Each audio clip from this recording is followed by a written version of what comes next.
So the Mustang versus the Aston Martin DB9. What's that going to look like? The best of British and the best of America. Well, maybe the best of America. I'm sure people would debate with me about that. But the Mach 1 is a brilliant version of the Mustang. And I love that car, as you'll know from my other videos. But this DB9 is a fascinating car as well. It's one of the nearest things we get to a muscle car in the UK. It has a V12 engine. It's got bags of power, bags of torque, makes good noises. And yeah, I'm fascinated to compare these two cars straight out.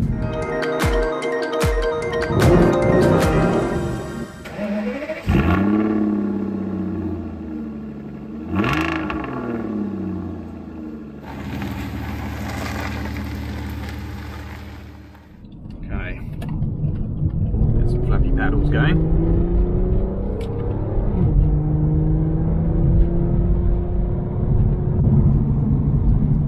The DB9 is a lovely thing. This is a 2009. So it's, it's been around a while now. What's that? 14 years old.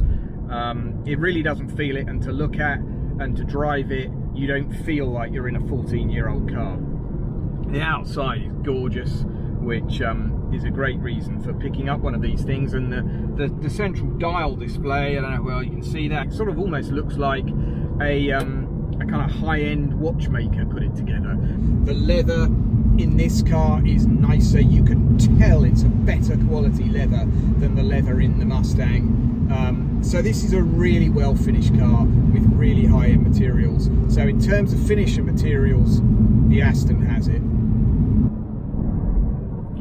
The sat-nav system with this little screen that pops up is the thing that really feels dated, but that's so common with cars of this age. When you think about the technology in 2009, we'd only had iPhones for a couple of years. I mean, we were in a very different place then, and so I understand that, I can forgive it that. The gulf between the ages really starts to show when you look at equipment levels. The sat-nav, the entertainment system, the speaker system, that's all better in the Mach 1. The functionality is better in the Mach 1. The toggles are really nice. I keep trying to use the sat-nav and pressing the wrong button. That may be that I'm just not used to this, but at the same time, I think it's just really well done, and they've had years to make them simple and to work really well. So in terms of equipment levels, it goes to the Mach 1. This is the kind of moment at which you feel like just hitting the D button and ignoring everything and coasting along and pretending I'm en route to the south of France.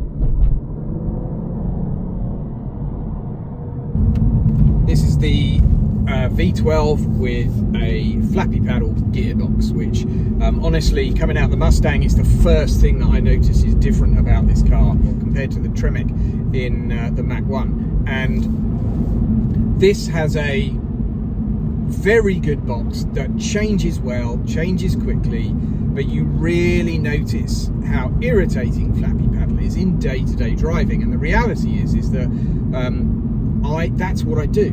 I drive the Mustang every day. I did 10,000 miles in just over the first year.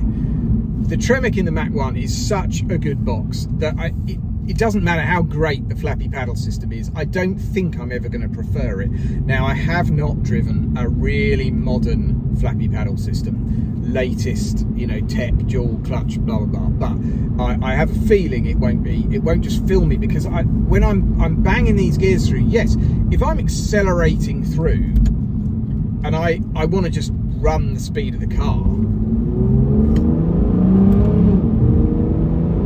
yeah, that's brilliant, really nice. In any other driving situation, the flappy paddle is irritating and laggy and drops in and out, and it doesn't really do it for me at all.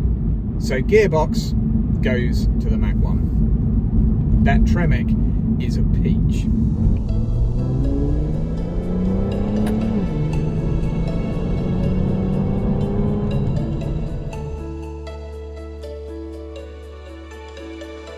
These DB9s have got some lovely details. Grille at the front is super. These are going to be a car I'm sure to look out for in the future. I think compared to the 7, it was a real big jump, and these will have, I suspect, really good future values. classic Aston venting at the side, bonnet vents. Really smart. I like the way the mirrors drop in and these cool handles. These must have been some of the earliest flat car handles. Let me know in the comments if you know better, but this is a 2009 car. I know they're more popular now with Tesla and Range Rover and others, but I've not seen flat handles, I think, on a car earlier than 2009. Tell me if I'm wrong. Great sweeping line. I love the angles on the rear there, the way the window wraps around like that. It's a really nice line. Funnily enough, not dissimilar, as you can see, to the shape of the rear on the Mustang.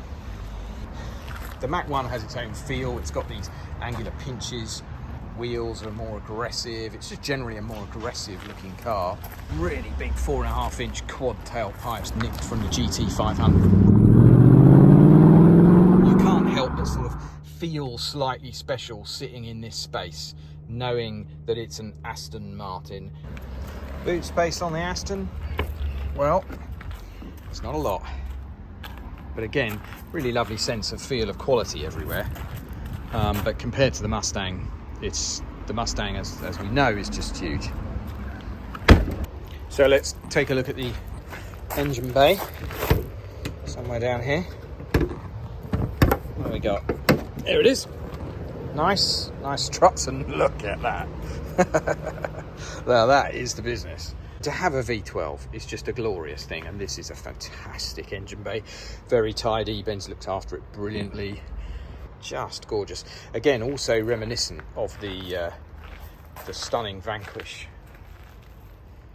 I do think this DB9 has a lovely blend of being modern and yet feeling like an older school Aston. I think it's an absolutely hits the sweet spot from a design perspective. I think on that level, I'm going to have to say that looks wise, the Aston may have an edge over the Mustang.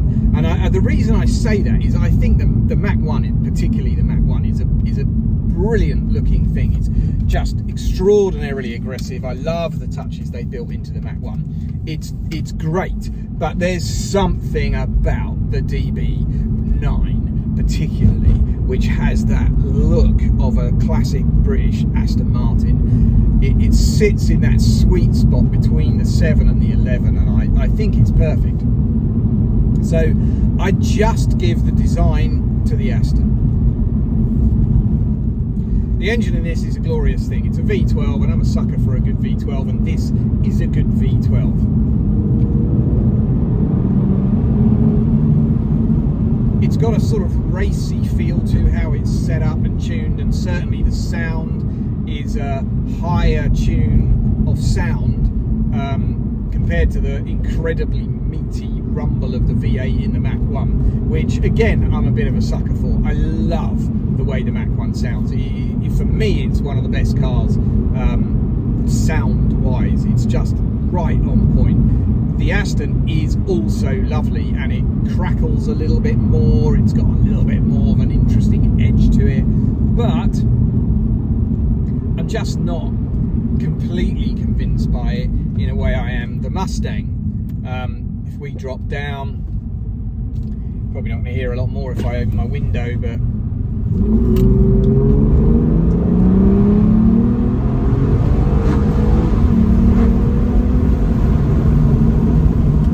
that is a great sound. So while I really like the sound of this V12, the edge goes to the Mach 1. In terms of steering, it's going to be fascinating to see what Ben thinks, who's got my Mach 1 at the moment, as a direct comparison to this, because I'm finding it quite hard to call a winner. There's definitely more road noise in the Aston than in the Mach 1, and that again may be a dint of being a 14-year-old car as opposed to a year-old car. Tyre technology, I don't know, I can't remember what the tyres are on this, but that may impact it, but it does feel like a harder ride. Not in a really, I'm not complaining about it. It's nice, but it is harder than the Mustang, which has the Magna Ride setup, which I think does a really good job of keeping things on track as well as fairly smooth. Yeah. yeah, I'm definitely rolling, and I know this road well. I'm often down it in the Mustang, and that is not happening in the Mustang normally.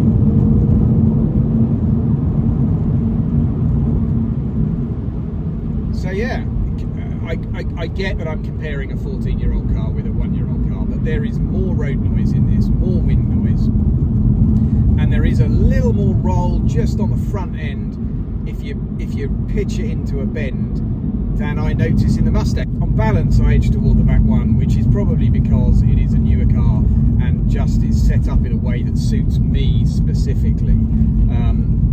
But this is just lovely. I feel like I should be going and getting my tuxedo on and taking my wife down into London and going to the theatre. That's what this car makes me feel like, and yet because of the harder ride and the seats that I don't find comfortable, it's not quite doing it for me.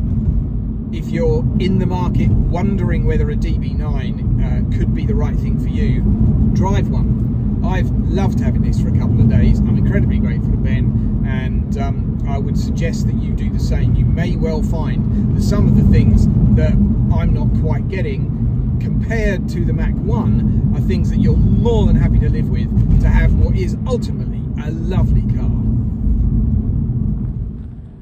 So one final thank you to Ben for letting me have the DB9 for the day. Do check out his review, both of my Mustang and also the one that he's doing today on the Mark IV Supra. And I hope to see you again soon. Please subscribe to the channel if you've enjoyed it and want to catch up with the other things that we're doing here.